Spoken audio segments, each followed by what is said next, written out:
up, everybody? Welcome back to Strange New Show. Keith and Mike watch Star Trek Strange New Worlds.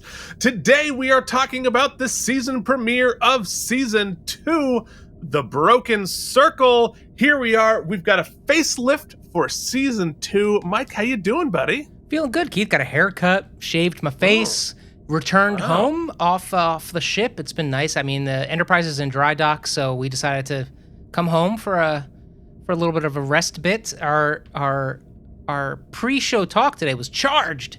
So we are happy to relax into an easy breezy season premiere. Happy to be back with you without the wait.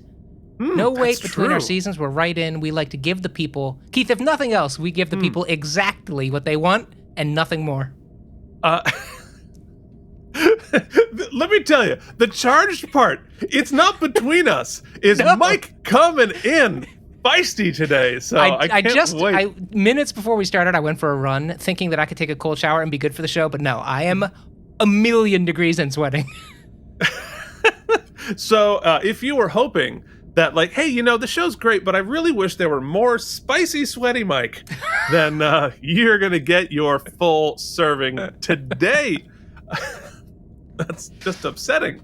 Because we renew the graphics every season. We refresh it, and now if you don't like looking at us, you can look at Ensign Mount's butt all you want. So there you go.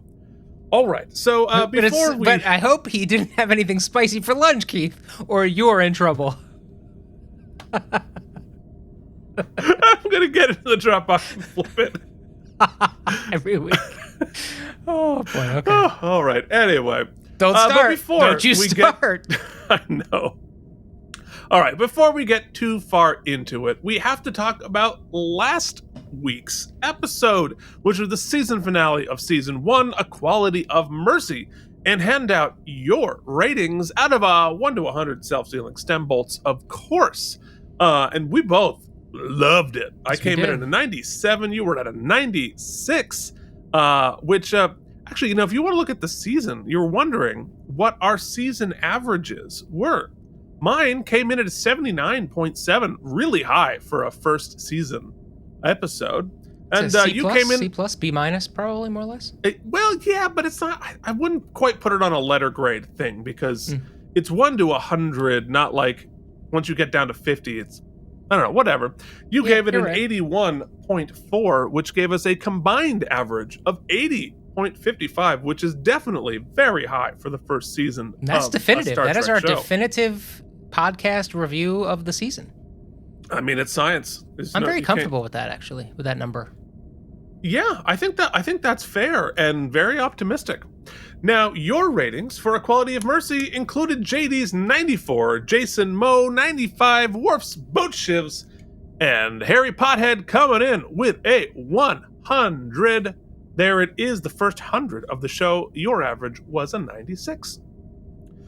So now it's time to talk about this episode, The Broken Circle. We are starting up Season 2. Time has passed for them, but not for us. Very excited to get into it. There's a lot to talk about. It aired on June 15th, 2023. Just practically now. The top song. Oh, I can't wait to hear this. Speaking of charged, it's Last Night by Morgan Wallen. Last night we let the liquor talk. I can't remember everything we said, but we said it all. You told me that you wish I was somebody you never met. But baby, something's telling me. All right, he number one because he's really problematic. Never heard that before. Probably we'll never hear it again. There you go. Well, is country big where you are in Jersey? In Pennsylvania, it is humongous here where I live, where the suburb in Pennsylvania I live. It is big time country. I don't know how I would know what was big time. I guess that's fair, buddy. Just like, I mean, I don't listen to the radio over the air. No, do you drive a lot, though? Everywhere I drive, if you have your window down and you like park next to somebody, it's all trucks and country here. Oh, well, no. I mean, I'm not hating on it. You love what you love. I would never yuck your yum, I'm just saying. No, I mean, I like it. I like a great deal of country. I mean, I wrote a whole musical sort of in that genre. So, but yeah, no, I'm usually rocking the podcast or the NPR. So, because obviously you know I'm a nerd. All right, so the top movie was the colossal disaster, The Flash, which Wait, what? Oh, we're in season 2. Okay, hold on. My brain could not handle that. That was the number 1 movie? it was. It must have been the only thing out that week. Only took in $55 million on its opening weekend for like a $300 million movie. It's a superhero movie, and I don't think it's going to crack the top 10 of the box office. It's not even going to crack the top 10. And I wonder, like, how much of that is the Ezra Miller stuff, and how much of it is just superhero fatigue. And I think we have definitely reached the level of superhero saturation. We've finally gotten tired of it. Even though I imagine I'm probably going to like that movie. Obviously, you know, Keaton's Batman taps into my heart for being of a certain age. It's pretty much the end of it because we're going into the James Gunniverse now. So yeah, so interesting. Speaking of interesting, you want to know what was going on in the weekly world news headlines from 20 years previous? It's kind of heartwarming. There's gay aliens found in UFO wreck. They died in the last loving embrace. That's very sweet. I don't know how they were able to determine their sexuality, but so be it. But there are dozens more sizzling stories and photos inside. Yeah, and let's not forget maybe my favorite weekly world news headline we've ever done. Mm-hmm. Yeah. I became a porn star to pay for my mom's facelift. Wow. I mean, okay, let's break it down.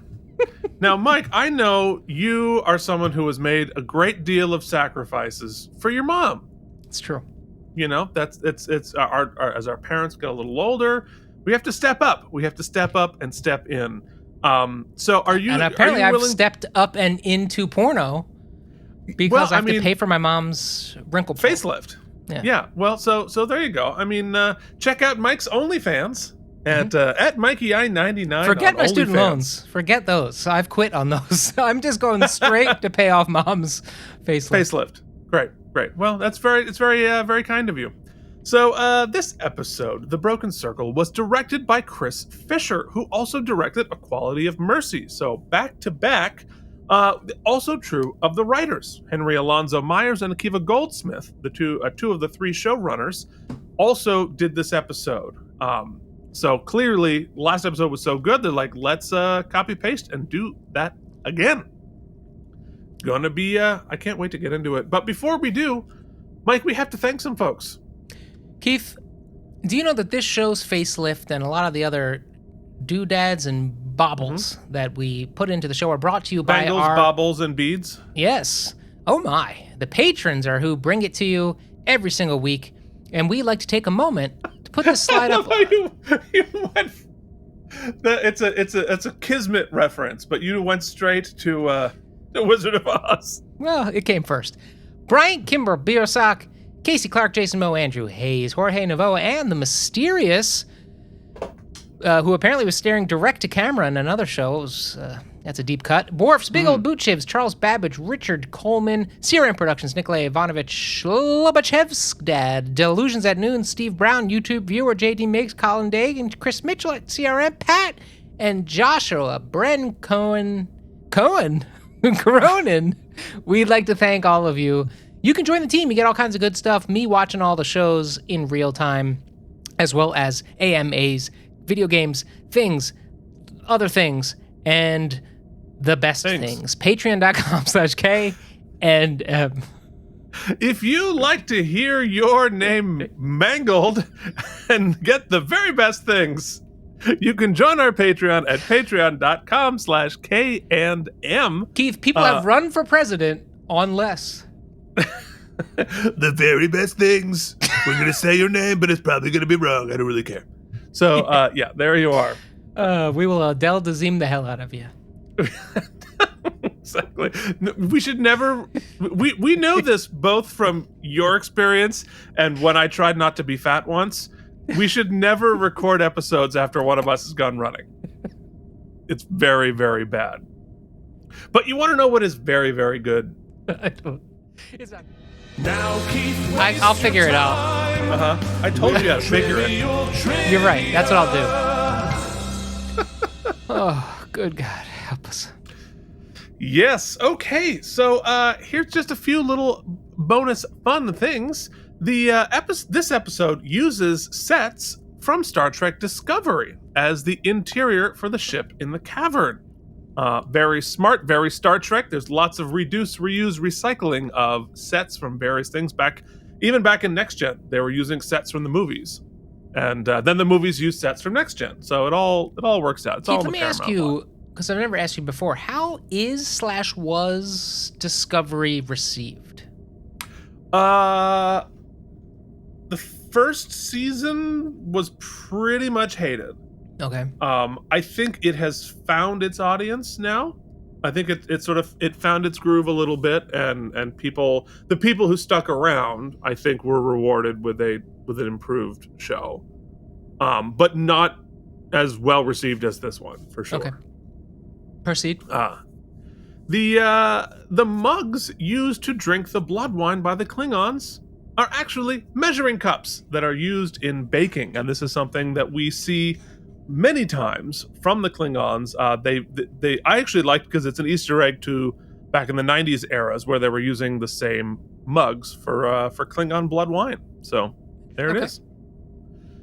And lastly, this episode includes an in memoriam message for Nichelle Nichols, who played Uhura in the original Star Trek series, of course, and movies, who passed away on July 22nd, 2022 at the age of 89. Good for her, the incomparable Nichelle Nichols. Yeah, I thought it was classy, a very classy send-off. Yeah, well, and incredibly well deserved, for sure. I mean, an icon, a trailblazer, changed the face of television quite literally. We've said it on other shows, almost quit the show, but got talked into staying on Star Trek by none other than Martin Luther King, who was a fan of the show. Partially because of the representation of Nichelle Nichols. So really, really cool. Leaves a big hole in Star Trek. All right, so this episode has some guest stars, including Adrian Holmes as Robert April, and wow, Carol Kane as Pelia. Also co-starring Izad Edamati as Burley Inspector, Rong Fu as Jenna Mitchell, Emma Ho as Oriana, Andrew Jackson as Captain DeTruck, Alex Kapp as the USS Enterprise computer, Kyle Kess as Kurda, Noah Lamanna as Chief J, and then a bunch of other people who do various things. So you can join the team at patreon.com/K&M. All right, I think it is time to hop into our newly refreshed, face-lifted screening room. Mike, are you ready? Let's beam, baby. Is it going to work? I would like us to go to that scene now. Oh, I would like for us to go to that scene. Oh. Now. Now.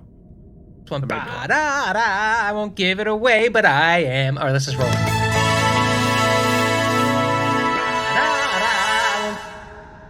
Okay. Here we are. We're got a little boxes here, and we're going to arrive in the teaser of season 2. I can't believe it. Here we are. We're on the big Biodome space station, chasing a bunch of little shuttles before arriving at the Enterprise. It looks so damn cool. And this reminds me of the first episode of the second season of Next Gen, where we just sort of began with a little flourish and looking at the ship whizzing by, just as like, hey, we made it to season 2, and just a little bit of a celebration visually, which I appreciated. Yeah, I thought it was cool.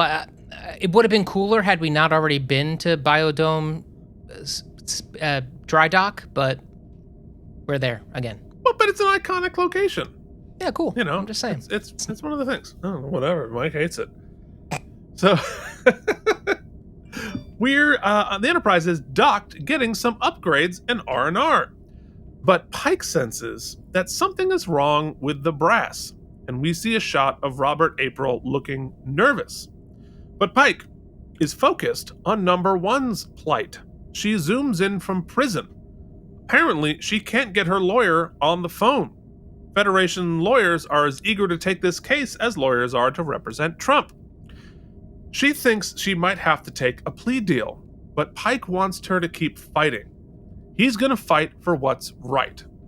This is obviously is an injustice, and he's going to battle it. And he has decided to take a shuttle and head off to Earth to stick up for her face to face, which then leaves us pikeless for the rest of the episode, which is fascinating. But I don't dislike it because it gives other people a chance to shine. No, and I think that what I think is cool about it is that because last episode was, and the same writers, actually, interesting to learn, was so, hey, Spock is actually the OG. He's the VIP here. It's interesting that we get a great story that's very Spock-centric about his leadership skills in the very next episode. Yeah, no, that is interesting. So this leaves Spock, of course, in charge of the Enterprise. And they're really short-staffed. They have no first officer. At this point, no captain as well. No security officer, because La'an's out. And the chief engineer is dead, missing, or arrested. So they're pretty well short-staffed to begin with. M'Benga checks Spock out. He is stressed as hell. And M'Benga, and this was an interesting twist I was not expecting, M'Benga explains that the removal of his emotional blocks that he did in the Gorn incident have stayed that way. So he's feeling a whole bunch of extra stuff. Will you allow me an anecdote, Keith? Oh, do we have time? We'll see. So once upon a time, a little context for viewers, listeners. My parents didn't get along a lot. I think it's fair to say. We're gonna hit some truth. But once upon a time, it was summertime, and my mom and dad were trying a new. My mom had been going to a therapist. My dad, I don't know if he was going or he also got prescribed this new drug called Paxil. It had just come out. Paxil was brand new. Sure. And all of a sudden we went to Ocean City, Maryland, and stayed at this hotel. And my mom and dad were walking down the beach, holding hands, calling each other pumpkin. It was weird and absolutely drug-induced, almost like their emotional inhibitional walls that had been built and fortified over years had been removed, Keith, and just the emotions were flooding. So who knew that all these years later... But in that moment, those emotions were positive emotions. We're supposed to let those flow, yes, right? You're right. No, it was great. But that weirdness that Spock is feeling is what me and my siblings felt watching my parents walk down the beach hand in hand. Yeah, fair enough. Naturally, Spock is not happy about this, but M'Benga says, suck it up like the rest of us, because that's what we're dealing with every day, and suggests playing music. And he gives him the iconic Vulcan harp that we see Spock playing in the original series. And he's buying a stairway to heaven. Mm-hmm. Yep, that would have made me laugh had he been playing that. But he does start playing, and it works. And Mike, you know what? It's the same thing both of us do. Well, yeah, 100%. It is 100% the same thing both of us do. Keith, have you ever had the experience, because I've done it a bunch of times, I'll just be sitting on my couch, like strumming, I'll put my face down, and I'll like be picking something, and then there are pictures of people take of me of just having passed out on top of my instrument. Falling asleep? Yeah, have you ever fallen asleep at the piano? It's harder to do that on the piano. But certainly, I've lost hours. I mean, especially when writing, I can definitely, get a little worm in my head at 10 a.m. and look up and it's 5 and not even realize what happened at the time. Flow state. Oh, it's so great. It's the best thing in the world. Anyway, Chapel comes in and Spock has to abruptly run off to hide his tent. Chapel has a plan to run away to Vulcan for a couple of months to avoid the awkwardity. So clearly still pretty awkward between Chapel and Spock after they almost made out at the end of season 1. On the bridge, they're continuing the retrofit, and Matt Myra complains about Ortegas's messing with the controls. If you get that reference, Star Trek nerds, you get that. Otherwise, it's going to make no sense. So they've darkened the color scheme of the bridge, matching the future bridge in the last episode. And of course, is starting to give us more flavors of the original series.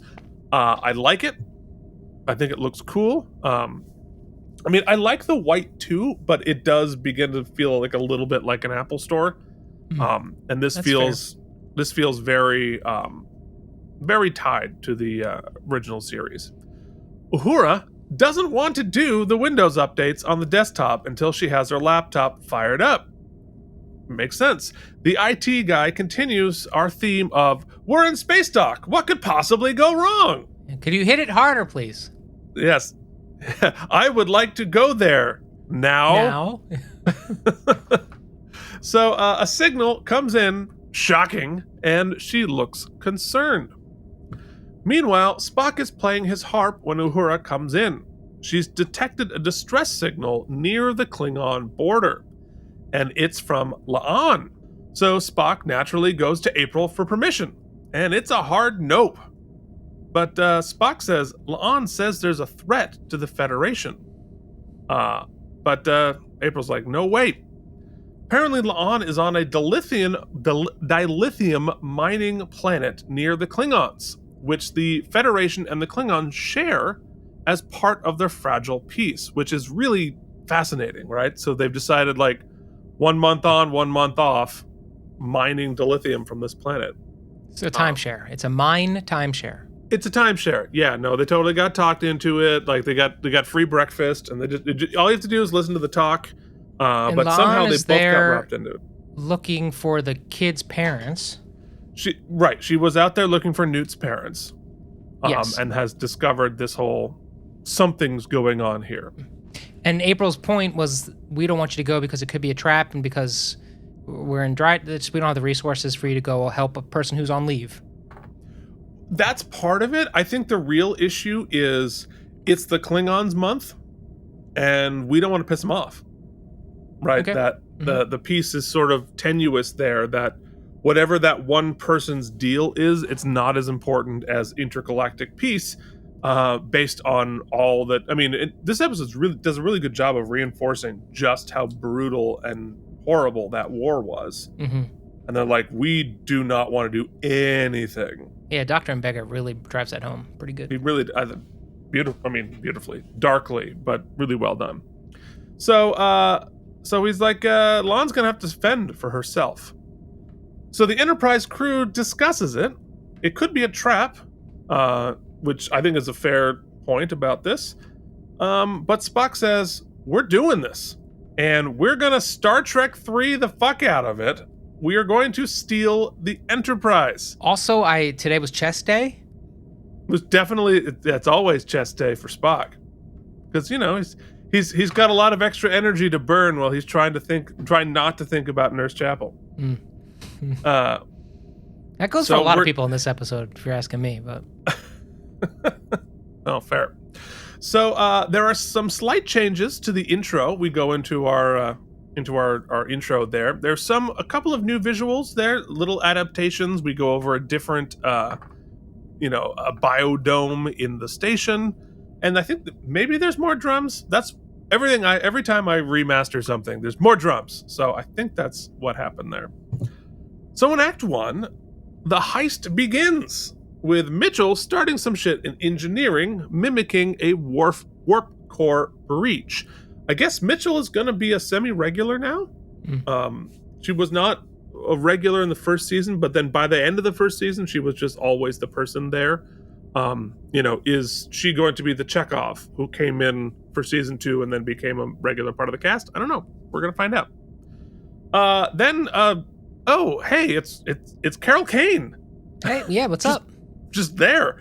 And she is not concerned about the red alert. She knows that the warp core breach is fake, and she knows they're trying to steal the Enterprise. And she goes to the bridge, and talks like a professor at Hogwarts. And so the Carol Kane of it all. So they're like, the stunt casting is I guess not stunt casting. They're throwing money around, right? Clearly, I adore Carol Kane, so who doesn't? You're getting line reads that are so Avery Brooks-esque. It is they came from the same school of, like, you never know what line read you're gonna get. Could come from anywhere. On top of it all, here's all I'm gonna say. Mm-hmm. Carol Kane's voice is, on the best of days, potentially annoying. So add this accent that she's thrown on top of it, this sort of it. I wonder if it's going to become grating. Carol Kane is a national treasure. Let's get that out of the way. Yeah, I 100% agree. But what was your phrase for a while ago? Flossing with the scenery. Yeah. Listen, I'm gonna love this in the smallest of doses. Yeah. Well, I am reserving judgment, right, until we get a little bit more context here. Yeah. Just how much cinnamon's in these snickerdoodle cookies. There's a lot of cinnamon. Oh, I want a cookie now. But there is a lot of cinnamon in the cookies. So interesting. Anyway, but she also knows. Do we know much about this species that she is, or we are learning that this is the first time I've heard of them. I think we might have cool seen tidbits they drop. That might have made an appearance in the original series. Unclear. Somebody else will know better than I do. Yeah. Anyway, so she knows that they're going to steal the Enterprise, but she also assumes that it's for a good reason, and she knows Spock's mom. Interesting. So she's going to help them. And I wrote down, wow, Kane is really going for it. No surprise. The ruse works, and they free the Enterprise by faking a warp core breach. Now, I believe I haven't seen Star Trek 3 lately, but I think it's literally beat for beat the exact same thing. I don't know why they just copy pasted that. Stealing the Enterprise is a really fun and exciting concept, but didn't they use the exact same ruse in Star Trek 3? Potentially, but I guess here's where I have a tone wormhole in the next two scenes. Yeah. One, correct me if I'm wrong. It seems to me that stealing the Enterprise would skyrocket the stakes to a gajillion, because you're probably all court-martialed, right? Oh, 1,000,000%, yes. So this is a huge deal, and then the next time we see our crew, after this big escape, we're just hanging out on the planet, drinking beers, being like, yeah, we did it, man. What's up? What are we gonna do? It feels very flip. The whole time they're like, yeah, whatever. Let's steal the Enterprise. That sounds fun. That sounds dope. It's just the whole thing is very millennial. You know what? There's this thing on TikTok. You go up to somebody in the store and you just slap them in the face, and then you laugh because it's TikTok. That's a thing, Keith. By the way, that's a real thing. Right. In my day, that was okay. We're live streaming. In my day, that was full on a get arrested assault. But now it's cool. It's content, baby. Yep. Well, Lord knows sometimes our show is like a slap in the face. So sometimes that's our brand. Yeah, exactly. So, so they free the Enterprise, and Kane says, "I'll sub in as your engineer. It's been 100 years since I did this." And Uhura realizes that she's a Lanthanite who are apparently long-lived. They warp out, but despite actively breaking the law and embarking on a life-and-death mission, they stop and play the "What's your catchphrase, Spock?" game. And we all laugh. Before they peel out, they're like, "Oh, let's play a little game." Which, to be fair, when Spock says, "I would like the ship to go now," I 100% laughed out loud. It was a great beat. But like you said, and there's also probably a million other MacGuffins to have Spock. Why did we have to steal a ship? Right? Why couldn't they have just said yes? Or I don't know. It like you said, it just sets up a beat that is a false. Well, the episode is about Spock behaving in un-Vulcan ways. Okay. And so him acting recklessly, or by his gut, by his whatever, that's the theme of the episode. But I just the "What's your catchphrase" thing, that's like a scene literally lifted from Picard. Like we already sort of did that scene. It's funny. I don't dislike it. I thought the punchline was nailed. I mean, fantastic punchline. It just tonally. I think you're right because like tonally, I'm like are the stakes here high or are they not? Because I couldn't quite tell. I have that with the writing a little bit too. I don't want to get into it so early because it's more a criticism, not a criticism, but just like some trepidation I'm having. Now we got rid of Hemmer. We're introducing another character who seems to be sort of snark is the only word I can come up with, but it's not. Snark isn't the right term. It's more everybody's like quippy, cheeky. Yeah, cheeky. yeah. She's and cheeky. So now we've got Spock being cheeky. She's cheeky. Ortega's cheeky. Everybody's cheeky, man. What's his name? Pike, of course, is the super cheek. So I'm like, who's grounding any of this? That's the thing. If everyone's cheeky, no one's cheeky. Yeah, and then it's just kind of hoke. And that's the thing. Like with things, we'll get to it. Let's go. Yeah, okay. So we arrive in Act 2. We arrive at Pandora, the mining planet. That's the exact joke I used. And there are a bunch of ruffians about, and we find La'an in a drinking contest with a Klingon a la Raiders. But big news, Mike, you don't even know about this. Mercifully, the Klingons look like Klingons again. Very happy for them to never mind. Let's be Klingons again. La'an is low-key one of my favorite characters now. Oh, she's fun. Yeah, she's just badass and... No, super badass. Funny. Super fun. So they're drinking blood wine. Did you? I guess they never name check it, but Mike, canonically, it's Klingon blood wine. Yeah, they said it a couple times. Yeah. Oh, they did. Okay. Well, we're gonna see a lot of that on Deep Space Nine coming up. Also, everybody can just drink Klingons under the table. My assumption was that Klingons are known for being. So in this episode, Klingons get drunk under the table and their ass is beat. Well, but that's we were talking about that on Deep Space Nine. Right. The Klingons' reputation for badassery is utterly, utterly undercut by every time we see a Klingon who is totally a wimp. I think it's like the goth kid in high school. Oh, that guy must be dangerous, but they're not. Anyway, probably a nice guy. You should just talk to him. Yeah, absolutely, exactly. So anyway. Naturally, La'an wins, and then another Klingon challenges her, but what's really happening is that she and La'an discuss setting up a meeting. It's all very Star Wars. Then La'an spots M'Benga undercover. So she heads off and meets with the crew, who are now all in undercover clothing too, and she recaps the story. But before we do, you know how in 90s Trek, one of the worst things about 90s Trek are how terrible the civilian clothes are. Okay. And how ridiculous the civilian townspeople clothes, and when our heroes are not dressed in the uniforms, just bad, silly clothing. This clothing is phenomenal. It's very fantasy, high fantasy, right? It's high fantasy. But it's all it's detailed and elaborate and interesting. They all look great.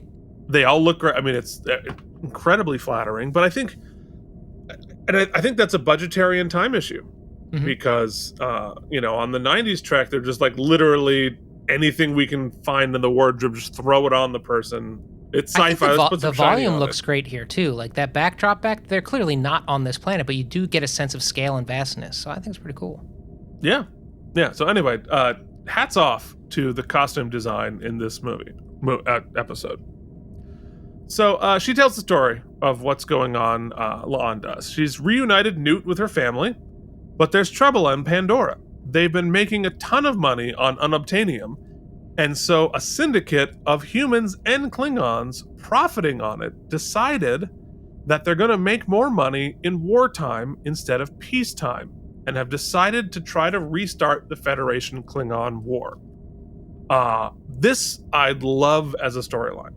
It makes so much sense. I mean, it's we know the parallels today, over oil, and the people who have the oil definitely make a lot more money if there's a war going on, and if you could totally see them working to create conflict as a way to jack up the price of oil. Like, And she couldn't figure out a way to send a little note that said, trying to restart Klingon war, come help. April might have been more apt to let them go.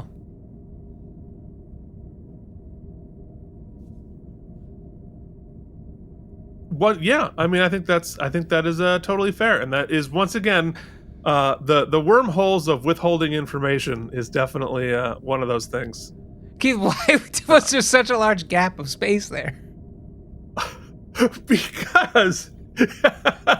Because on my end, you started talking like this. I can't wait till you watch it back and see that it's just you.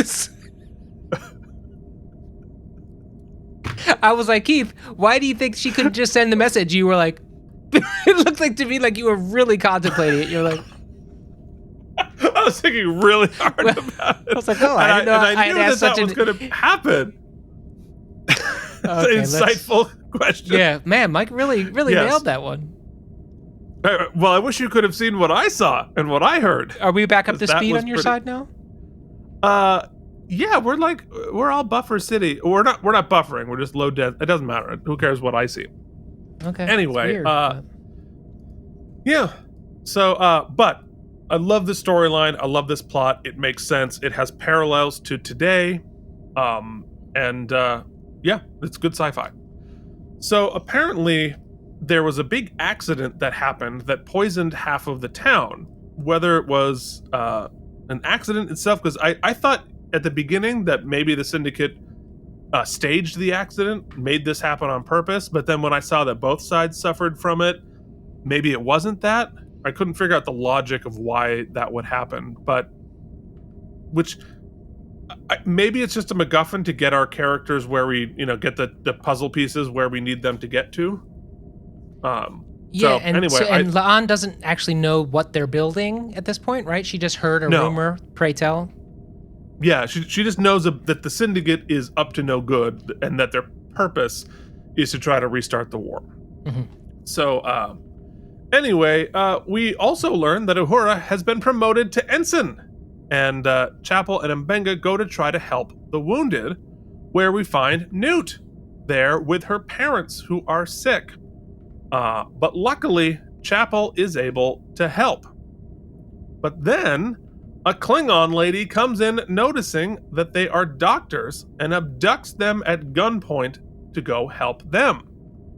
We're getting the puzzle pieces where we need them to be. So we go deep into the mines of Moria, and Uhura and Spock watch La'an's meeting with the Klingons. And what she's doing, she's undercover and selling them Federation phasers. They start to argue, but then she's got a grenade. So she gets her price for the phasers. And we learn here that the Syndicate is constantly trying to collect Federation tech of all sorts. And we learn why later. But cool, totally get it. I like that beat there. And her bluff with her fake grenade. So Spock calls up to the transporter chief. Now Chief J instead of Kyle. What happened to Kyle? Welcome to the show, Noah Lamana. They've lost Chapel and Mbenga's signals. So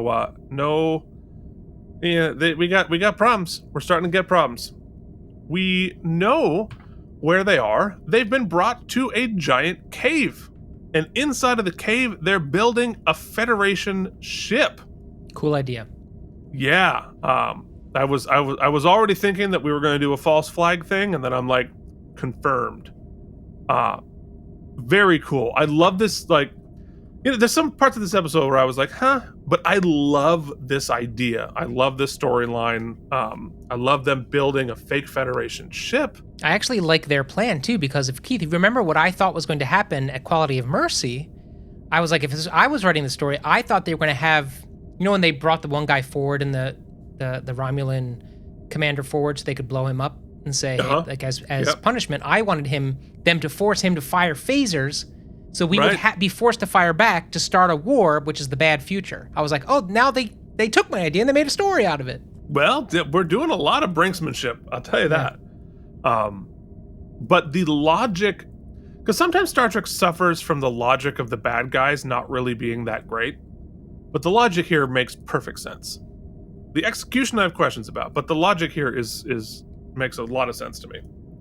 So in Act 3, we go into this ship's sickbay, and M'Benga treats the wounded Klingons, also from ion radiation from the accident. And he tells the Klingon of serving in a horribly brutal battle in the war. And he's definitely going through PTSD, which I thought they handled really well here. And him being able to like acknowledge, yep, I'm going through this PTSD, but I'm in control, I'm dealing with it, shows a lot of good understanding from his part. Like, he'd obviously done the work to be aware of what's happening and find some tools to deal with it. I thought they handled that really well.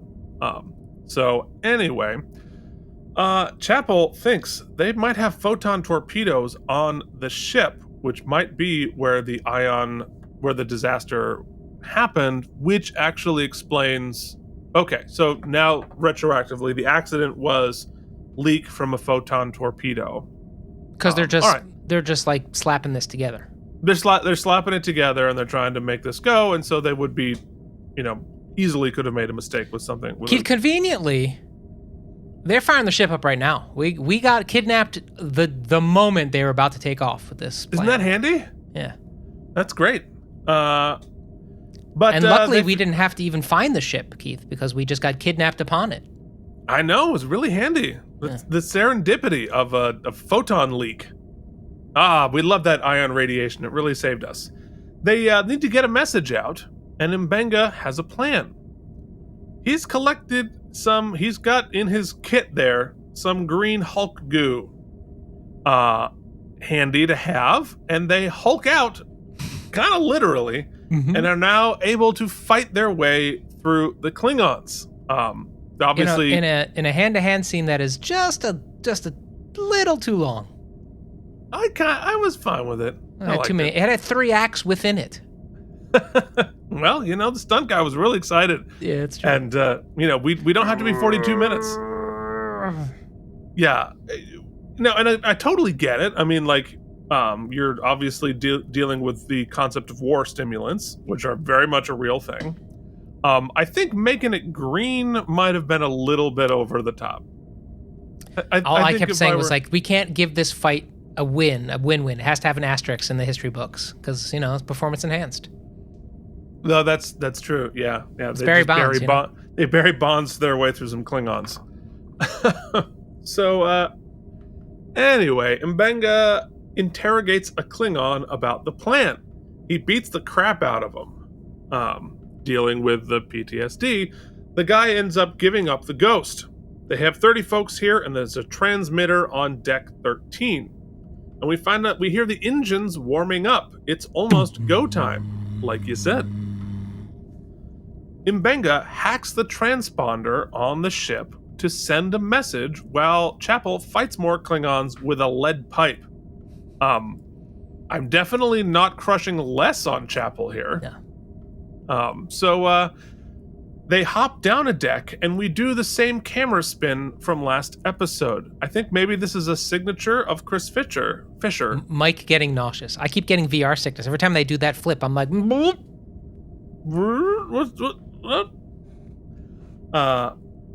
And of course, we're seeing redressed disco sets that we're playing on here, which is also makes sense because when we finally see the ship, there are some disco-ish elements to the design of the ship. So they're cornered, but keep fighting, but unfortunately their Hulk juice is running out. 2 of the Klingons grab Chapel, and M'Benga goes full Wolverine on them, all in a strobe light. Here's your third act of the battle here. Dude has gone from sad and broken to a fucking badass and broken. Hey, and I love it, actually. Speaking of who are the grounded characters, he's one of them, even though he's a superhero here. But I'm loving what I'm picking up what he's throwing down. Yeah, well, and honestly, like, it doesn't necessarily strain credulity that he would have a stimulant which temporarily gives him those abilities. With medical technology, He's able to have a stimulant that turns you into an alien genetically. Right. I could totally think that they would have some sort of a stimulant with this, and that as somebody who'd gone through a war with PTSD, you'd want to keep some close at hand. So that all of that tracks to me. Then the ship takes off, and they're headed out of the cave, which brings us to Act 4. The Klingon battle cruiser warps in, looking awesome, classic battle cruiser design. They're doing a good job of keeping the classic designs in the show. Well, marginally updating them. The Romulan ship we saw last week, and then this one, yes, that is recognizably the design of the original series with a little bit of tweaks here and there. So I liked it. The Enterprise is hiding in an asteroid field, and we are reminded also that Ortegas fought in the war, when she talks about hiding from the Klingons. Then we get a call from La'an. Then the Federation ship literally bursts out of the ground and goes into orbit and heading toward the Klingon ship. Thought that was a really cool shot. Really cool shot, yeah. And exciting and fun and cool. Luckily, Uhura gets the message coded in the transponder code of the fake ship, using Morse code, which is always the go-to. Morse 2. Is there a Morse 2? I don't believe so. Well, okay. Not now there isn't, but there apparently will be. I don't know how they improved Morse. There's a little less dits and a couple more dots. A little more dots, yeah, understandably, yeah. Morse 1, very dit heavy. They went dit dot in Morse 1. Morse 2 is more pip and pop. More pip and pop. Yeah, it's all pips and pops. Yeah, great. Anyway, the message gets through. Enterprise, destroy this ship. Blow it up now. And we find Mbenga and Chapel have locked themselves in somewhere, but the bad guys are trying to break in. They're worried they might have a grenade and blow them into space, so they start to look for EV suits, which I wrote down would be awfully convenient for them to have here in this fake ship, and luckily, they didn't, for my own credulity. Spock figures out the false flag of it all, and knows he's got to blow up this Federation ship, even though Chapel and Mbenga are on board. He says, follow them, but hold your fire. This hesitation here is the emotional Spock. Because logical Spock would have just blown that shit out of the air immediately. Alas, we find, of course, there are no EV suits on the ship. Thank you, logic bots. The Federation ship fires on the Enterprise, and they follow it through the asteroids, but do not fire yet. Spock doesn't want to blow up his secret girlfriend. On the ship, Mbenga's got a plan. They've got a beacon, and they've got a jetpack. We don't have anything else, but we can use these to go into space and freeze to death in under a minute, but maybe we'll be rescued in time? Which would feel cool, I guess, if we hadn't just done that last week. We sent Hemmer out to freeze, remember? Or was that 2 weeks ago? That was 2 weeks, but that was on a planet. That wasn't the vacuum of space. It's just a planet that had to be cold. Yeah, but he's like, I don't know, the freezing thing, we feel like we just did it, but it's, I guess, cool enough. Yeah, I didn't feel that way. It felt hokey as hell to me. Oh, really? I actually kind of liked it. I mean, heroic. I love his heroic beat here, but it's just, I don't know. It's weird with they're not going to die. So it felt weird with we do know they're not going to die. But also, how else are they going to get off the ship? Because, beaming them out at the last second, we've done 10 trillion times. I guess aside from, truth be told, aside from roiding out and beating up a couple of Klingons, they don't actually do anything this episode. What are you talking about? They get kidnapped is the reason why they find the ship, right? Then they beat some people up and then they just beam themselves out into space and hope that they get caught. Or they save the entire universe by telling the Enterprise this is a fake ship kill Okay, it. they did get the message out, but they didn't have to like use their message skills that to get on the changes- ship. They didn't get to discover the ship. They got kidnapped and put on They the got ship. kidnapped, but once they get there, they hack a transponder, send Okay. the universe-saving message out. We'd still be at war with the Klingons. Pop, pop, pip, pip, pip. If they hadn't pop, pop. pipped and popped, we'd be at war with the Klingons again, Mike. I wish they Honestly. had a little more agency in it, but okay. The only thing they didn't have agency is how they got on the ship. Other than that, they had agency the whole time. But had they not been kidnapped, because they were already taking off, apparently, we never would have discovered they were building an Enterprise ship. We never would have figured out the false flag. The whole fulcrum of the leverage of us discovering and saving the universe hinges on being kidnapped, and I don't like that. Well, yes, but they were there on the planet to discover the plot.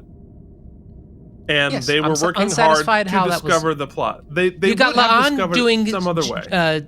She's doing Mission Impossible, undercover, covert, backdoor channel deals. None of that matters because we got kidnapped onto the ship. Well, it got them there. Got the Enterprise there. Okay, keep defending it. You know, hey, look, hey, spicy sweat, Mike. No, I've absolutely soaked into this chair by now. I'm dry. You're just glowing now. You're just I've glowing. osmoted. All right. Anyway, I'm the one supposed to be crapping on the episode, and you're Cool supposed shot. to be defending it. Cool shot. Yeah. Did it feel like they were gonna make out a couple times here? That no, it's just because we wanted to. It doesn't Okay. mean that You're they telling me were that going you to. didn't feel a little tension, or is it just anybody who's within 7 inches of hers? I think that might just be some sort of a magical ability. Anyway, I mean, Mike, if you were 7 inches from her, you'd still have about 4 inches to go. We'll workshop it. Oh God, that was terrible. All right, where are we? Yeah. So the Klingon ship notices the Federation ship coming at it, and it powers up its weapons. Spock continues to hesitate, and Chapel and M'Benga get ready. Spock fires, and Chapel and M'Benga fly out into space. Swoop. The ship explodes, and Spock cries. Then, I thought this was interesting. The ship seems And what to a great fall. sentence you just said. What did I say? The ship explodes and Spock cries. That's true. Yeah. The ship seems to fall. I guess because they're close enough to the planet for there to be gravity. Yeah. Yeah, I guess that's what's going on there. But then Uhura spots the signal, and they beam Chapel and M'Benga on board. It worked! Spock rushes in to rescue Chapel, but she's out. He pays no attention to M'Benga whatsoever. And M'Benga's like, what? Yeah, so he sees M'Benga looking like that, and he's like, meh. He's breathing. It was fine. Spock does compressions, and then she wakes up and touches his face. Then the Klingon captain zooms with Spock. He tries to no. That's Hoke Factor USA. what? I'll never let go, Jack. I mean, it's just Kate Winslet and Leo. Well, but in it's Titanic. every time anyone has had to do compression. That's every episode of Baywatch. That's every end of every I action just mean the movie in Frozen, the 80s and effect. 90s. The Frozen effect is very. Okay, it worked for What's you. I'm wrong glad. with the how would you improve the Frozen effect? The it was Spicy hokey. Mike. Hokey. And just tell me how you'd fix it. And she even is quippy. She's in a death freeze, and she's just brought back from dead. And her first line is a perfectly crafted one-liner. Well, yes, no, that's silly. that's I'll give you that. If we had canned, filmed in front of a live studio audience laughter, I wouldn't feel it was out of place in some of It's these. very like 90s action movie. Like Bruce Willis just saved somebody. Phoebe. Okay. Anyway, the Klingon zooms with Spock as he tries to explain what happened. The Klingon looks like John Tesh. It does look like John Tesh. John Tesh, John Tesh, John Tesh, John Tesh. I mean, Mike, do you know that John Tesh has been on Star Trek and played a Klingon? Oh, I didn't know that. No. In real life. I thought he looked like, what's his name? From all the Guffman movies. He played Sal Goodman's brother in... Oh, Michael McKean? Michael McKean, yeah. Oh. He had a McKean vibe. Okay. So he wants to meet face to face, and Spock offers to drink blood wine with him, and that's all it takes. They're buddies. Did we just already. do this though? What? We just had that beat where we drank blood wine with everybody. Well, That's what we have in the episode. No. But these are the other. These are not the Klingons on the planet. Yes. These are like the Klingons who could like start the war. This is like Khrushchev. Mm-hmm. So having a drink with him is a really big deal. So they all drink together on the surface of the planet. All is well. All can be solved with a bloody alcohol for sure. And Carol Kane is there, happy that she got out of the academy. And she confirms that she is indeed a Lanthanite, who apparently have lived among humans for centuries without being detected. And they live forever or close to it, much like the Elorians, which of course is Guinan. Mike, talk for a second. I really actually want to look up whether we've seen these before. I assume that their longevity is natural and there's no bio hacking involved, because that would put them right back in the same problem. 100%. No, it is. So that's one. Two, I think it's a cool wrinkle that they lived among the Earths and still didn't violate the Earthlings and didn't violate the Prime Directive, since we clearly didn't know about them. That's kind of a cool beat. I think it's cool that she can just give herself a promotion and a job on the ship without having to clear that with anyone. But I guess because Hemmer's dead. She's been in Starfleet since before its inception. I mean, she's probably pretty high ranked. Yeah, that's a good point. Anyway, what'd you find out, Keith? Yes, so this is the first time we've seen a Lanthanite. Oh, cool. Which is interesting that they didn't make her an Elorian. Because we know from Next Gen, when we get to that show at some point, there's a chance that Guinan was hopping around with Mark Twain. Oh. He's been on Earth for that long. So they have different motivations, but interesting the sort of parallel there. And this Lanthanite has been on the has been alive so long she was on Taxi. Well, see, that's the thing. Okay, so pitch. It's time for a pitch meeting, Mike. Mm-hmm. Okay, so we have we have Carol Kane playing this Lanthanite. She's been around for centuries and centuries on Earth, living as normal people. Could she have been an actress in a show? Could she have been Carol Kane? Is there any reason? Because like if she had to live on the planet for hundreds of years, she had to change her name and change her job a bunch of times to hide, like a vampire, to hide the fact that she is a Lanthanite. Why couldn't she actually be Carol Kane? And then just do like a slight accent, which would completely fool everyone. No, but I'm saying like legitimately, why can't she on the show for real say like, oh yeah, Carol Kane was a person that I was for a little while. I was an actor for a bit, and now this is what became of me. Sure, I'm down with it. I mean, how much fun would that be? Well, because there's nothing canonically that says that isn't possible. I will say this great, but I think what it is. Inventing this as a cool species is cool. That opens up a lot of storytelling opportunities. No, for sure. And I like this little thing at the end that she says, you want to know what the worst part about living forever? Spock goes, everyone dies. She says, nah, it's not that at all. It's bored as hell. Yeah, bored as hell. And so she's going to stick around. So how do I say this delicately? I love the idea of this character. I love the Lanthanite idea. I love her sort of coming on board just because she's bored. I love all of that. Very puckish quality, I would say. Yeah, no, for sure. And I love this sort of like immortal who doesn't give a crap and just is looking for something fun to do. Really like all of that. It's gonna take me a while to sort of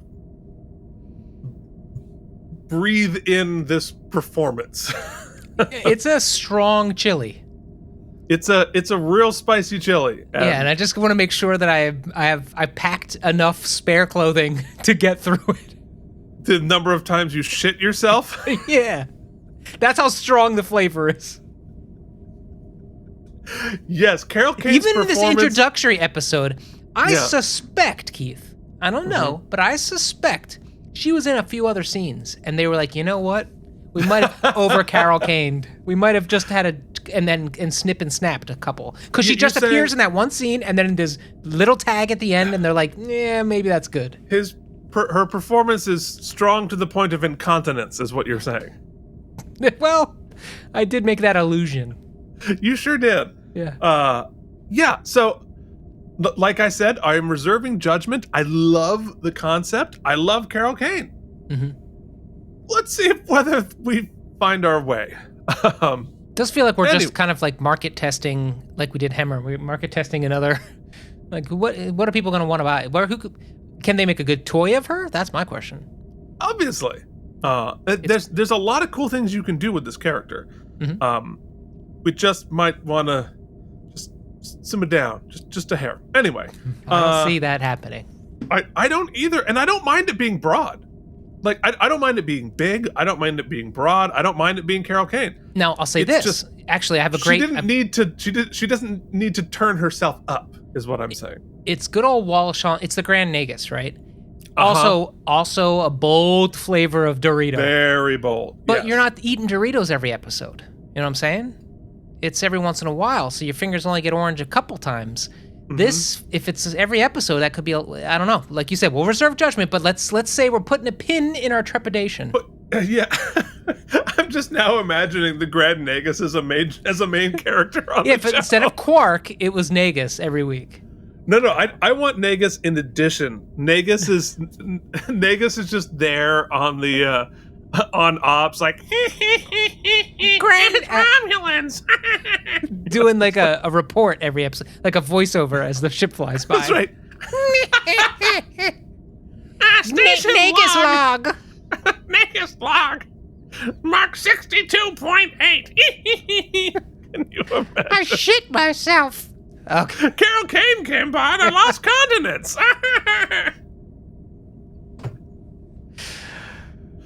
So, Keith, cool Easter egg for the last episode they wrote together. Remember, in the future, La'an's a hugger now? Well, we get to see it get established. Cool. Good point.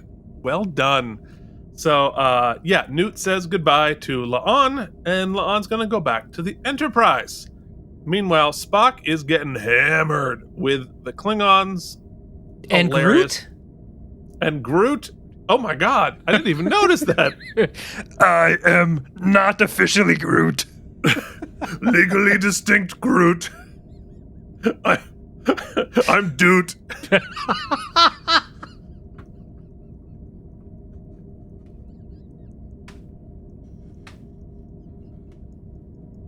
It's so stupid. I am Doot.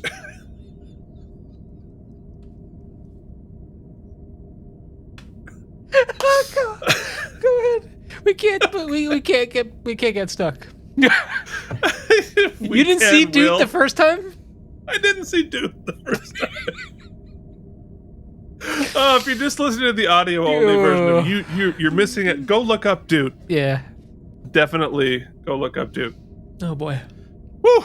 Anyway, so later, a hungover Spock gets yelled at by April, but you know what? It's all good. It worked out fine. It turns out if you save the universe, it's cool. Yeah, no repercussions for stealing a starship as a lieutenant, mind you. I thought it was interesting. They opened the episode with a reverse reflection shot of Pike sitting in this exact command chair, and they close it with Spock. It's very interesting. It's cool. I certainly like the closed circle Visual of it storytelling, yeah. But he goes to see Chapel and is losing it. Definitely dealing with his feelings. I understand. But you He wonder who absolutely got more jacked between seasons, 100%. And they tried to put him in the last uniform. Yeah. He's popping right out. I think like Spock is working hard to become Khan. He's going to be Ricardo Montalban pretty soon. He's hot. Also losing it, the Federation, who just at the very end there are preparing for war with the Gorn. And we see a Gorn ship on the radar. That's certainly, based on what we've learned about them in season 1, that is not good news no, it is for not. the Federation. And I like the inclusion of the Doom, although we've just been at the brink of war with the Romulans, Klingons, and now the Gorn. So hopefully we'll take an episode or 2 off and go LARP a little bit, baby. Let's go. Yeah, let's LARP a little bit. But I have a feeling we're probably going to follow up on the number 1 story. Yeah, we got to get Pike back. We needed a little Pike. Yeah. So there it is, and of course we close with the memorial for Nichelle Nichols. All right, Mike. It is time to hold on. Let me get it correct. It is time to. I would like the show to go now. Punch it. Good try, buddy. Punch it. Punch it. Well, you were too slow. Punch it. We can beat him. Punch it. Punch it. Let's punch it. Punch it. Let's get the hell out of here. Punch it! Punch it, Huxley. Punch it! Punch it, Bishop! Punch that shit. Punch it! Punch it! Punch it! Just punch it, man. Just punch it. Punch it! Punch it! Punch it! Let's punch it. Hit it. Yo, Adrian. It's the Punchies! That last tag is by far the best part of this. Someday I'm going to work in just you going, I am Doot. Wow. Yeah. Yeah. Okay. So here we are in the Punchies. Let us talk about were there any wormholes in the plot? Yeah, I guess for me, there's the stakes were the continuity in the beginning where we just stole a ship and it doesn't appear as though anybody's coming after us, or that we really are checking our tail, or really not. We're sort of just nonplussed about the whole thing. So that felt a little wormholey. I felt we lacked a little agency, but that's a criticism. I'll hold it, as it doesn't particularly seem like a wormhole. I wish I get the false flag operation. Mm-hmm. I kind of didn't see the connection in was the all the collection of, or the hoarding of the Federation gear and tech, was that just to rebuild the ship so that we could do this false flag? It was all Yes. Okay. Yes, it was too. I mean, I think they assumed that the Klingon ship would blow them out of the sky pretty easily, which is what happened. You know, we did one shot that blew them all up. So they needed the wreckage to be believably Federation. So like that's why they don't need the phasers for the fight. In the wreckage, you want to find, that's a whole bunch of Federation stuff to make it more believable, I believe is the idea. So it's really, I guess the stakes thing is the only actual wormhole I see. I do want to commend, you know what, I'm going to save that actually too. So yeah, just that one little thing caught me in the beginning. And as far as down as it seems like I am on the episode, I was actually pretty engaged mostly through, so I didn't actually clock any specific things that I felt were over techno-babbled. I guess, go ahead. If you have something, maybe it'll jog up my memory. No, I mean, I think I think for me, it's just it's more of tonal wormholes. Like you said, like I just didn't get a good sense of like, what were the stakes for stealing the Enterprise? Like to do, I think once we got to the planet, then it all made sense. But the whole Federation of it all, like, is, you know, and maybe it did pan out, because at the end of the day, there were no repercussions for what they did, so they weren't that concerned. Because I feel like the weight of that would have been much heavier. So like the quippiness of it all, like Ortega should have been like, all right, we're free, go. Yeah, there's a bit of a Chekhov's. What's the species of Kane? Lanthians? Yeah, it's like a Chekhov's Lanthian here too, because they introduce her early enough, and really that first convo she Lanthanite. has, Lanthanite, the first convo she has with Spock, really sets you up for like, okay, how is Carol Kane going to be remotely involved in the plot? Well, she helps and him or steal the Enterprise. Okay. Yes, but I thought she was going to be part of the action, part of the solution right. of the problem, so it would justify the whole thing. But Well, she had other scenes, but she arrived on set too early and chewed it to dust, so they weren't able to shoot it. yeah, Anyway, so yeah, that was kind of a weird thing too. I kept waiting for her to, and then she just tagged at the very end. So I suspect there was more there. I don't know, but Yeah, I mean, I don't know. But just to continue my thought about like, what's the Federation doing? All right, so the Federation is really freaked out, and as she's also April being says at the kidnapped. end- Then, right? Yeah, she's being kidnapped, right? And the Federation is like, we're so scared right now about the Gorn, and we realize how close we just came to fighting a war on two different fronts. A ship is stolen out of your starbase, warping off to this incredibly delicate situation. They don't send another ship to That's something I was follow going to say. up on There's that? no way they haven't been tracked. And there's no way that at some point, when they found out, hey, they're going to try to start a war with the Klingons, that the Klingons don't even know about it, somebody would be like, you know what, we should call Robert April, tell him what's up now. And even if you explain weren't able to track them, they told April where they were going. Oh, right, that is true too. So they could have, it's that giant space station doesn't have any other warp capable ships, because in a sane world, April's like, hey, go there, figure out what the hell they're doing, and they're there 90 seconds after the Enterprise is. It wasn't a long time. It wasn't like we've been at sea for weeks. All right, so that's a wormhole. Official. Yeah, wormhole. Noted. All right. Okay. Let's talk about best moments.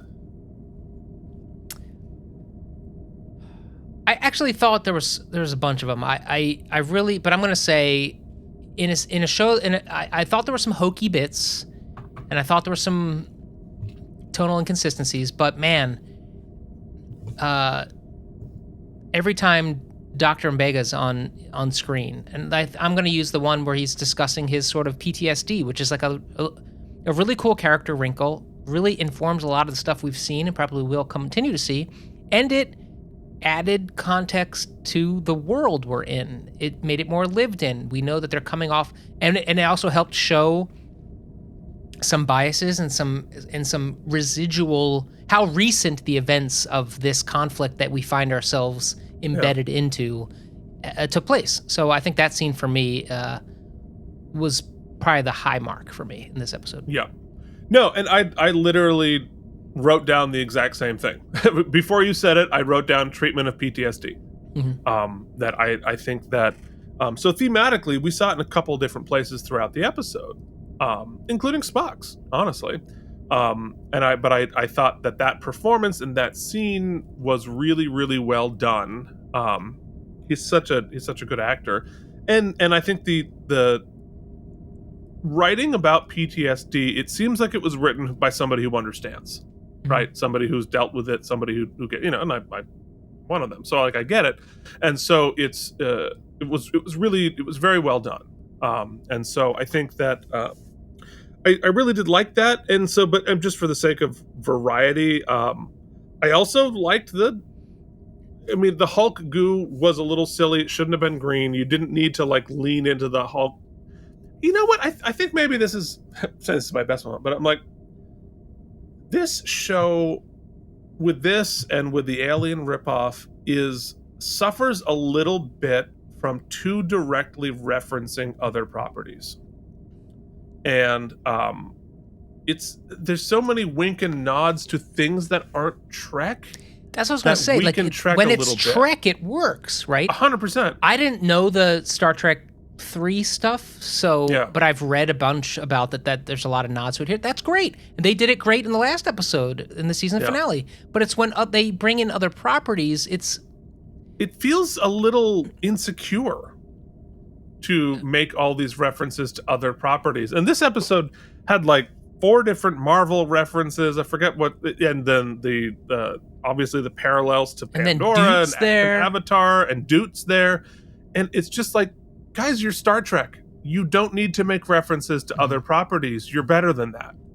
And then a lot of scenes end up like a bunch of stuff on the planet there started to almost go Star Wars-y. Star Wars, yeah, it's like Star Trek is not derivative of these other properties.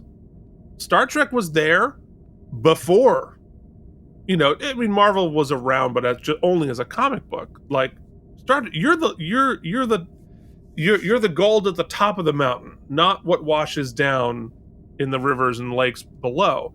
I think sometimes you don't need it. Yeah, I think sometimes maybe You don't need that's it. if the fear of dealing with such a vaulted property and names and characters and IPs is we don't want to create too many new species or too many things because we're not trying to retcon too much. We're trying to stay within these boundaries. So we'll use filler by like making these references. I'd say in what I would like, and I know I'm not I don't speak for the Trek universe, but go farther. Do cooler, crazier stuff. Make more chart your own course and make your own identity because that's the good it's stuff. just we don't need a lazy reference to another property. We just don't. And as I say in the best moment, but I really did love the concept of the war stimulant and being able to fight in an emergency like that. Just you don't need to make a Hulk reference. Just do it. Yeah. See, for me, and this is going to bring us into our next bit in a minute. But those 2 characters are such good characters. Yeah. You know what? Have another meeting. Take another pass. Maybe there's something outside of let's have an actiony fist fight doped up on steroids. Maybe there's a more clever way for us to get out of this into the next part of the trap. I don't know. Yeah. I mean, I think that needs to be the solution 9 out of 10 times. 1 out of 10. We go the action, I feel fine with that. So it really depends on like what happens before and after for me before I make a judgment on that. I think it's time to hand out some stem bolts, shall we? You get some stem bolts. Coming in hot. Hell yeah, they are self-sealing. Here are some stem bolts for you. Ooh, that was loud. It sure was. Got to rebalance for season 2. The first thing I want to compliment is I really liked, we're doing a lot of these big, we might be at war against the Gorn. We might be at war against the Romulans. And here it easily could have been, we're risking war with the Klingons, which we are, but they are not the aggressors, right? It is this small sect of capitalists, basically, who are profiting off of war and have seen their profits go down, and they're like, "Hey, we want to keep doing this, so let's put this false flag together." I actually think that whole thing is awesome. Yeah, right. I do too. Because not only does it create the false flag, which could create the bigger conflict, but also then creates some sub conflicts with both Starfleet, who are like, don't go off on this stupid mission, and also the Klingons at the end, who are like, you're pulling something on us. It shows the tenuous nature of the kind of alliance. Really cool, especially, and I don't even understand that whole thing, how it was resolved, so it's really good context. So I really liked that. The things you've heard me complain about is that I just felt like a bunch of it, outside of the puzzle pieces being thrown at us, we lack a little agency in a lot of it. Instead of doing the spy work, if we're going to do a spy type episode, which is how they kind of tease it, because La'an's doing spy work or espionage or whatnot, we'll have us do the deal, drink the thing to get the info and then find the ship. But instead, we need to shorthand it so we get kidnapped and brought to the ship. And then once we're on the ship, it's like blink, blink.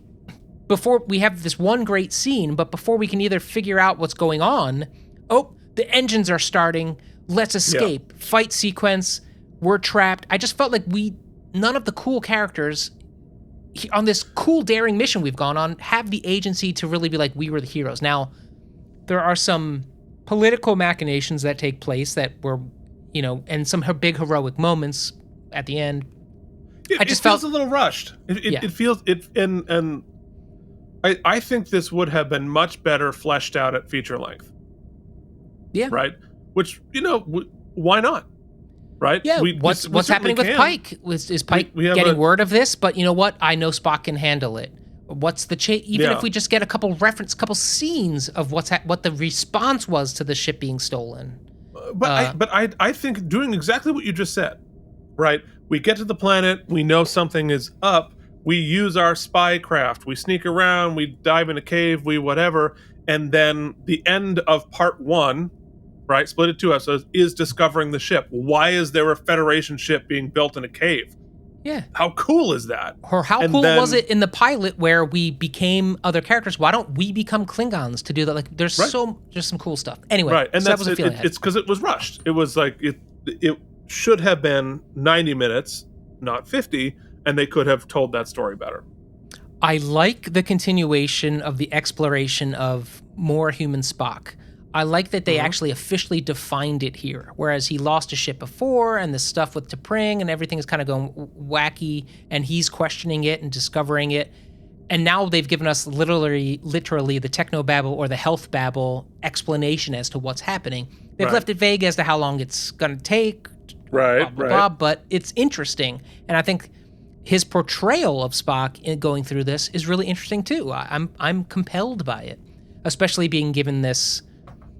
And I love that he makes very competency porn decisions, right? Where he recognizes the false flag operation instantly, as you would expect him to do. Right. He's so smart. So I like all of that. The Carol Kane of it all is What was it, Carol King? hey, You got a friend.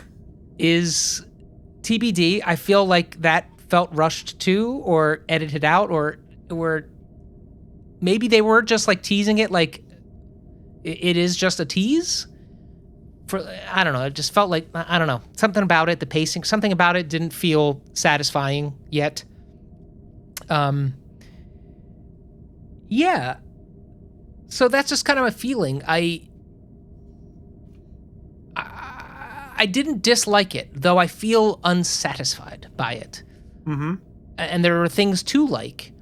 I want them to get, and also coming off the season finale, like you really want it to just launch. And I think I appreciate the big swing, having your first episode of the new season without your guy, without Pike at all, That's really. interesting, yeah. Or number 1, 2 of your big cast members are off, so I think that's kind of cool. Overall, I'm middling on it, but by no means discouraged. I would say I settle somewhere in the high 60s to like a 68 self-sealing stem bolt feeling. Yeah, I mean,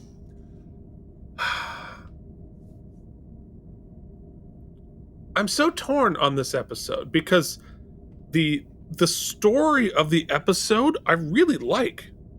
Like, I think the message of the episode, what's going on, the stakes of it were very exciting. I think the image of the ship in the cave being built out of scrapped parts, like, that's really cool.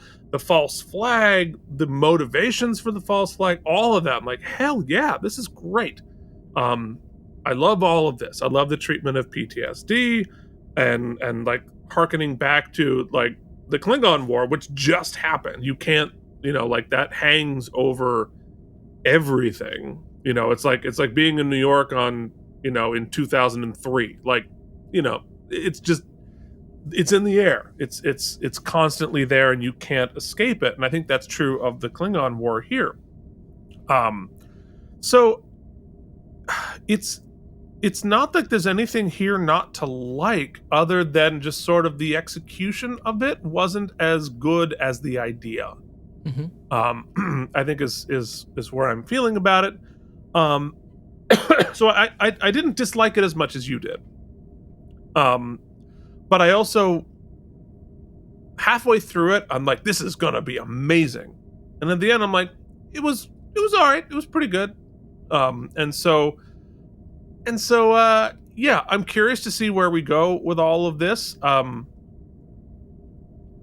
There would be a really good feature length of this story. A great feature. Before you say the number, I will say that the PTSD of it all too. It's such a cool theme when we're talking about all these wars or right out of wars that we really could have made the episode about it a little bit, but it's not. It becomes a character beat for the doc instead of having something to say in general about it, because they didn't really kind of take the time to weave it at all. And I think that's just kind of indicative to me of just kind of... And it's the first time we've seen Klingons on the show. Yeah, they could have. They might. I'm sure they're dealing with it too. Like we could. Sure. We could have weaved it, right? Yeah. So again, which also you could have done much better at a feature length. So yeah, this should have been a two-parter, guys. Should have been a two-parter. So I'm higher on it than you were. But I'm also not like, this is great. It's good. It's good, but not great. So I'm gonna give it 82 self-sealing stem bolts. Yeah. So next week we are going to be talking about Ad Astra per Aspera. Mike, tell us what else people can watch if they care to. Guys, all of these things above you are not only podcasts and shows that we do currently or have done in the past, but they're also posters that at some point I'm going to be sending out to our patrons, who you can become one at patreon.com/K&M. Make posters really fast. And then I did like 6 months ago. That's true. And then, we do like 12 shows on the internet and then have to put them out every day and record them. Mm-hmm. It's a thing we love doing. Don't let it sound like I'm not excited. It's just I run out of time to do all the other fun stuff because my wife wants to be married. It's crazy. So weird. So annoying. We might go see Mission Impossible today. Anyway, we do all these shows. Give them a listen. If you're listening on the podcast, go ahead and give us a review on your podcast listening service of choice. This week, in just a couple days, you're going to get to see the finale of Picard in Christmas in July. No, part 2 of 3. Part 2 of 3? Oh, we haven't done 3 yet. We haven't done 3 yet. Oh, yeah. The wormhole, Keith. I'm working. Mm-hmm. We do all these shows. Give us a like. Give us a subscribe. We appreciate it. Hey, a super tip down below. We'll read your review next week. That's right. That's all I got to say, Keith. Yeah, all right. You can also find us on patreon.com/K&M. Very excited to continue season 2 next week. I'm looking forward to it. I can't wait. So till then, this has been Strange New Show. Keith and Mike watch Star Trek Strange New Worlds.